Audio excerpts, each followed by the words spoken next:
Wala na po ang ABS-CBN. Nag-sign off na around 7:52 in the evening. Wala na.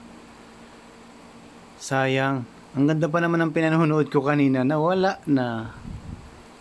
Pero babalik yan. Hindi naman ayan wala na pong lumalabas. Umiikot-ikot na lang. May gumuguhit-guhit na lang. Kahit lagyan ko ng sounds. Wala nang ABS-CBN. Pero pwede pa yan. Malapit pang makabalik yan. ABS-CBN yan eh. After 39 years na napapanood ang ABS-CBN nang pinanganak ako, meron ng ABS-CBN.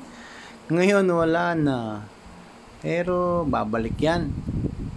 Maraming aasa na babalik ang ABS-CBN.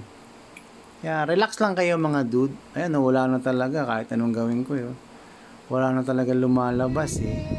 Pero babalik yan. Naniniwala ako one of these days, aapila yan, babalik yan. We will miss you ABS-CBN.